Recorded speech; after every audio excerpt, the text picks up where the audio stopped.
Hi friends, 16 అణాలు కలిపితే ₹1 అవుతుంది. ఈ విషయం గురించి మనలో చాలామందికి తెలిసి ఉండకపోవచ్చు.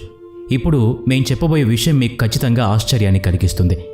అదేంటంటే ఈ కన్వర్షన్ సిస్టమ్ అనేది 4500 సంవత్సరాల పురాతనమైన ఇండస్ వ్యాలీ సివిలైజేషన్ నుంచి రావటం జరిగింది. అలా ఈ సివిలైజేషన్ ఎంత అడ్వాన్స్డ్గా ఉండేది ఇప్పుడు మీకు అర్థమయ్యే ఉంటుంది. ఇక్కడ వేరే సివిలైజేషన్స్ యుద్ధాలు చేసి వాళ్ళ రాజ్యాల్ని ఎక్స్పాండ్ చేసుకునే ప్రయత్నంలో ఉండేవారు. కానీ ఇండస్ వ్యాలీ సివిలైజేషన్ ఇంత అడ్వాన్స్డ్ అయినప్పటికీ దాని చరిత్రలో ఒక్కసారి కూడా యుద్ధం చేసినట్టు ఎలాంటి గుర్తులు కూడా లేవు. అయితే అసలు ఎందుకు అలా జరిగింది? అక్కడ వార్ లేదా కన్ఫ్లిక్ట్కి సంబంధించిన ఎలాంటి ప్రూఫ్స్ దొరక్కపోగా ఇండస్ వ్యాలీ సివిలైజేషన్కి సంబంధించిన కొన్ని శిలాఫలకాలు దొరికాయి. ఆ శిలాఫలకాల మీద హిందువుల దేవుడైన శివుడు తపస్సులో కూర్చున్నట్టు చెక్కి ఉంది. అయితే ఇండస్ వ్యాలీ సివిలైజేషన్ని హిందూయిజం యొక్క ఒరిజిన్గా చెప్పుకోవచ్చా? ఈరోజు ఈ ఎపిసోడ్ ఇండస్ వ్యాలీ సివిలైజేషన్కి సంబంధించిన కొన్ని ముఖ్యమైన విషయాల్ని డిస్కస్ చేస్తుంది. ఈ సివిలైజేషన్ ఎందుకంత స్పెషల్ అనే విషయం గురించి కూడా తెలుసుకుందాం. అందుకని ఈ వీడియోని ఎక్కడా స్కిప్ చేయకుండా పూర్తిగా చూడండి. మరి ఇంకెందుకు ఆలస్యం, let us start our today's episode. The unique aspects of Indus valley civilization. Indus valley civilization గురించి మనం ఇప్పటికే చాలాసార్లు విని ఉన్నాం. ఎవరికైతే తెలియదో వాళ్ళ కోసం ఈ సివిలైజేషన్ గురించి చిన్న బయోడేటా తెలుసుకుందాం. నిజానికి ఈ సివిలైజేషన్ ఇండస్ నది పక్కన 7000 నుంచి 9000 BCEలో స్టార్ట్ అయింది. అలాగే దీన్ని బ్రాంజ్ ఏజ్ సివిలైజేషన్ అని కూడా నమ్ముతూ ఉంటారు. ఇక్కడ ఎన్నో విశాలమైన అర్బన్ సిటీస్ ఉండేవి. ఇవి కూడా 2600 టు 1900 BCE సమయంలో ఉండేవి. అలా వీటిలో మొహంజదారో, హరప్పా లాంటి పెద్ద పెద్ద పట్టణాలతో పాటు 1000 కంటే ఎక్కువ అర్బన్ సిటీస్ ఉండేవి. వీటిలో కొన్ని ఇండియా, పాకిస్తాన్, ఇరాన్ మరియు ఆఫ్ఘనిస్తాన్ లాంటి దేశాల్లో ఇప్పుడున్నాయి. ఈ అన్ని సిటీస్లో ఉన్న అన్ని సివిలైజేషన్స్ గురించి, అలాగే వీటిలో ఉండే ప్రత్యేకత మరియు ఇవన్నీ కూడా ఒకదానికొకటి ఎందుకు వేరుగా ఉన్నాయి అనే విషయాల గురించి ఇప్పుడు తెలుసుకుందాం. ఈ కాలంలో మనం టాయిలెట్ తర్వాత ఫ్లష్ చేస్తాం, కానీ 4500 సంవత్సరాల ముందు ఈ విధంగా చేయటం అనే విషయాన్ని మీరెప్పుడైనా విన్నారా? ఆ కాలంలో ఇండస్ వ్యాలీ సివిలైజేషన్ ఫ్లషబుల్ టాయిలెట్స్ని యూజ్ చేసేది. ఆ సమయంలో మిగతా ప్రపంచం కర్రకి గుడ్డలు చుట్టి హ్యూమన్ వేస్ట్ని క్లీన్ చేసేవారు. కానీ అదే సమయంలో ఇండస్ వ్యాలీ సివిలైజేషన్ దగ్గర ఒక సెపరేట్ బాత్రూమ్తో పాటు సిట్టింగ్ కోసం సెపరేట్ టాయిలెట్ కూడా ఉండేది. అలా టాయిలెట్ని యూజ్ చేసిన తర్వాత ఒక పాత్రలో నీటిని నింపుకొని టాయిలెట్ని ఫ్లష్ చేస్తూ కూడా ఉండేవారు. అలా ఈ వేస్ట్ వాటర్ లైన్స్ అన్నీ రోడ్ మీద ఉన్న డ్రైన్ సిస్టమ్కి కనెక్ట్ అయి ఉండేవి. దాంతో వేస్ట్ వాటర్ని సిటీ నుంచి బయటకు పంపించేవారు. అంతేకాదు ఈ సివిలైజేషన్లో రోడ్ల మీద రెండు వైపులా కూడా బ్రిక్ లైన్డ్ డ్రైన్స్ ఉండేవి. ఇవి సిటీ యొక్క శానిటేషన్ని పూర్తిగా మెయింటైన్ చేసేవి. ఇండస్ వ్యాలీ సివిలైజేషన్ యొక్క బ్రెయిన్ ఎంత అడ్వాన్స్డ్గా ఉండింది అంటే వాళ్ళు శానిటైజేషన్ని కేవలం ఇంట్లోనే కాదు, సిటీ మొత్తానికి ప్లాన్ చేశారు. ప్రస్తుతం మనం అలా ప్లాన్ చేయడానికి 1-2 సార్లు ఆలోచించాల్సి వస్తుంది. ఇప్పుడు ఇండస్ వ్యాలీ సివిలైజేషన్ యొక్క మొహంజదారో గురించి మాట్లాడుకుందాం. మొహంజదారో లాంటి పెద్ద పెద్ద సిటీస్లో గ్రేట్ బాత్ అనే పబ్లిక్ బాత్స్ ఉండేవి. దీన్ని బట్టి ఇండస్ వ్యాలీ సివిలైజేషన్ యొక్క ప్రజలు శానిటైజేషన్ని చాలా సీరియస్గా తీసుకునేవారు అని అర్థమవుతుంది. అంతేకాదు దీనికి సంబంధించి ఏదో ఒక రిలీజియస్ సిగ్నిఫికెన్స్ కూడా ఉండే ఉంటుంది. ఎందుకంటే ఈ గ్రేట్ బాత్ రిచువల్స్ని రిలీజియస్ బాతింగ్ కోసం కూడా యూజ్ చేస్తూ ఉండేవారు.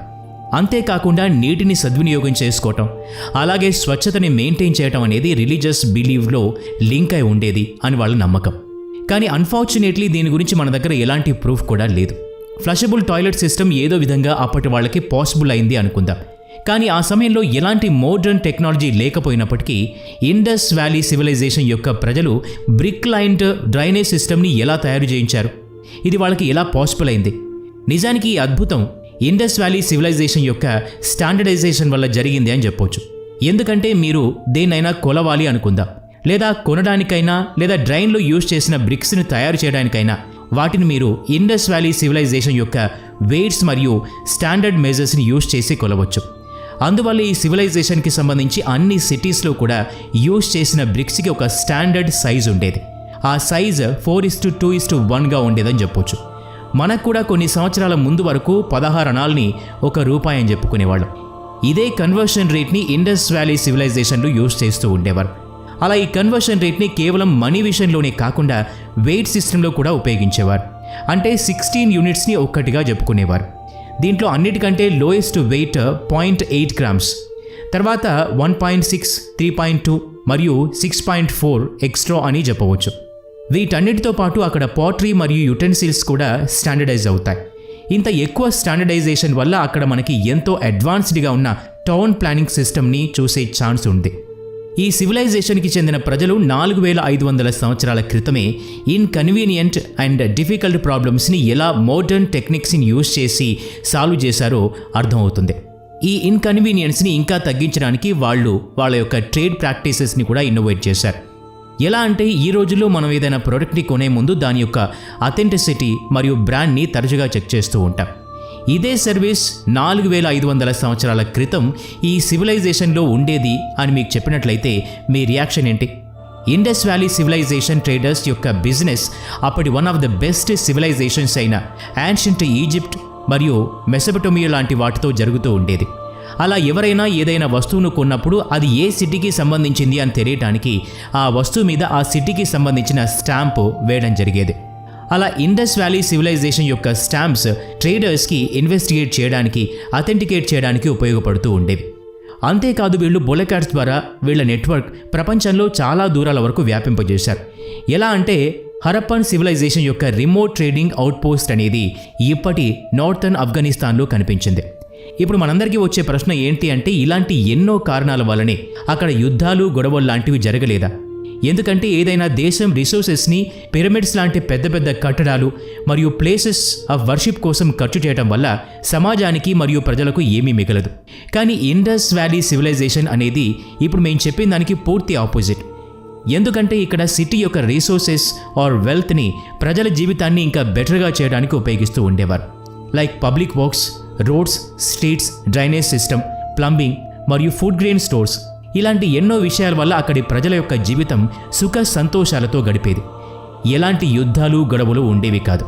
అంతేకాకుండా ఇండస్ వ్యాలీ సివిలైజేషన్ ప్రజలు గొడవ పడితే వచ్చే నష్టం ఎప్పుడూ కూడా లాభం కంటే ఎక్కువ ఉంటుంది. ఇండస్ వ్యాలీ సివిలైజేషన్ యొక్క జియోగ్రాఫికల్ లొకేషన్ కూడా కొంచెం డిఫరెంట్గానే ఉండేది. ఎందుకంటే దీనికి దగ్గరలో ఎలాంటి సివిలైజేషన్ కూడా లేదు. దాంతో వాళ్ల మీద దాడి చేసే వాళ్ళు లేకపోవటం వల్ల యుద్ధం చేసే అవకాశం ఎప్పుడూ కూడా వాళ్ళకి రాలేదు. అంతేకాకుండా ఇండస్ వ్యాలీ సివిలైజేషన్ యొక్క ట్రేడ్ రిలేషన్స్ వేరే సివిలైజేషన్స్తో ఎప్పుడూ కూడా మంచిగానే ఉండేవి. అలా వీళ్ళు గొడవలు, యుద్ధాలు లాంటి వాటిని ఇంకా డిస్కరేజ్ చేస్తూ రావటం జరిగింది.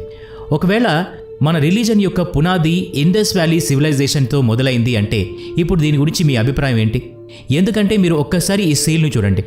ఇండస్ వ్యాలీ సివిలైజేషన్ యొక్క సీల్ నెంబర్ 420లో ఒక male figure horned head dress వేసుకొని అతని చేతుల్ని ఒక యోగిలాగా పెట్టుకొని కూర్చున్నాడు. ఇతనికి 4 వైపులా ఎలిఫెంట్స్, రైనోస్, టైగర్స్ మరియు బుల్స్ లాంటి జంతువులున్నాయి.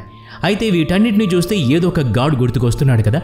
ఎందుకంటే ఎంతోమంది ఎక్స్పర్ట్స్ లైక్ జాన్ మార్షల్ లాంటి వాళ్ళు మొహంజదారో, హరప్పా లాంటి ఎక్స్కవేషన్స్ చేసినప్పుడు వాళ్ళకి తెలిసిన దాని ప్రకారం ఈ సీల్లో ఉన్న మేల్ ఫిగర్ ఇంకెవరో కాదు, శివుడు అని చెప్పడం జరిగింది.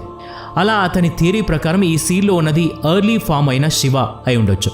అలా శివుణ్ణి ఇండస్ వ్యాలీ సివిలైజేషన్ ప్రజలు పూజిస్తూ ఉండవచ్చు. ఇక్కడ సీల్లో ఆ దేవుడి చుట్టూ పశువులు ఉండటం వల్ల ఆ గాడ్ శివుడే అని చెప్తారు. ఎందుకంటే శివుడికి ఇంకో పేరు పశుపతినాథ్. అంటే మార్షల్ చెప్పిన దాని ప్రకారం ఇది హిందూయిజంకి ఎర్లీ ఫామ్ అయి ఉండొచ్చు. ఈ విషయం గురించి ఫర్దర్ రీసెర్చ్లో ఈ సీల్ అనేది 2350 నుంచి 2000 BCE కాలానికి చెందుతుంది అని తెలిసింది.